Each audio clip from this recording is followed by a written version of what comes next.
Michael said in his presentation, and I want to quote, he says, Congress has abandoned its responsibility. I'm talking about the U.S. Congress. And it brought to mind, he then talked about the Supreme Court of Massachusetts said that greenhouse gases are pollutants. And I don't know if any of you read in Sunday's Outlook section of the paper, there was an article by a conservative that said, how do I, as a conservative, approach my conservative political leaders who really have an aversion to talking about climate change? And he mentioned that I can do this if we talk about greenhouse gases and climate change as a pollutant, as a environmental negative this way. And he said, if we survey conservative Republicans, they're going to be, they show they're very much for electric cars. They're very much for renewable energy. So it's how we express our concern for climate change. Maybe we need a new terminology. I was looking at our behind you, there's this climate change impact assessment. If we walked out on the street, how many people out there would feel an emotional, oh, we have to deal with it. So I just want to comment that what Massachusetts said, and it apparently was fairly effective, that if we deal with greenhouse gases as a pollutant, as a negative issue, maybe it's going to be easier for us to bridge this gap between the liberals and the conservatives. Thank you. I wish I agreed with you. I mean, we're seeing an awful lot of sentiment that has emerged in this country and some other countries just denying that there is such a thing as human-caused climate change, which is an appalling development. We thought we were over that.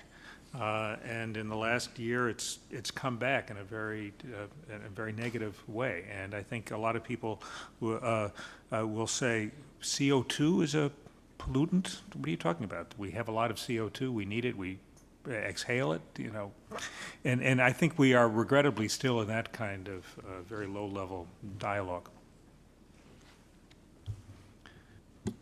Can I just follow on that question? I'm interested in how you see the courts moving, given that we're likely to see litigation in the absence of policy, particularly since the EPA has recently issued guidance for states on how to permit greenhouse gas emissions. And then there's actually some states that are saying they're not going to enforce those or implement that guidance. So we're likely to see litigation. I'm curious as to what you think, how the courts will move this forward or backward with regards to climate change impact assessment. Sure. We're going to see activity in a couple of different fronts. One is on EPA's efforts to move forward with the implementation of the Clean Air Act. And EPA has made it clear they're going to proceed to do that unless Congress tells them to stop. I think that one of the major efforts in the Congress in the next 2 years will be to stop EPA. Clearly, a majority of the House probably would want to do that, and I saw an accounting that 57 senators may be in favor of doing that. It takes, under our very strange system, 60 to get a vote, but there may be pressure for that. President Obama has indicated that he would veto that, but if it's attached to an appropriations bill that he can't really veto, that can be a problem. And so we're going to see battles in the courts and battles in Congress on that front, and the battles in court, I think, the law is pretty clear on most of the regulations that they're okay. There are a couple of things that are sort of closer to the margin, but for the most part, I think that those will survive. The other kind of judicial action we'll see is project-specific challenges. And somebody will challenge, people are already challenging every proposed coal-fired power plant, and a lot of other projects will be challenged both on impact assessment and Clean Air Act and Clean Water Act and whatever else is available. But it's going to be almost guerrilla warfare as people throw lawsuits at high greenhouse gas projects. Nobody thinks that that's the ideal way to proceed. We should have a comprehensive national policy, but in the absence of that, people will use every legal method available to try to stop these projects. Hello, my name is Ben Cave. I'm from the UK. I co-chair the health section for IAIA. We're talking very much about how to get the message across, I think, in a lot of this discussion. And just want to maybe ask a symposium or make the point of what is the room for good news in this as well? And I think this is a point that Bob Watson kind of touched on in his presentation. I work in health impact assessment. There was a report from the Lancet which came out, a medical journal, showing the huge potential health benefits, co-benefits from climate change mitigation. And I think we need in some way to show that, and health impact assessment explicitly tries to show the benefits and the adverse effects of particular policy decisions. Linked onto that, my original question was about which number was it? The fifth point made in the first talk about how climate change analysis, or we need to give more serious attention to worst case analysis. And it's very interesting to hear this from a legal point of view, because in my experience, it's the legal teams and the project proponents who are terrified of seeing anything like a worst case analysis, anything which might be bad news cropping up in impact assessment.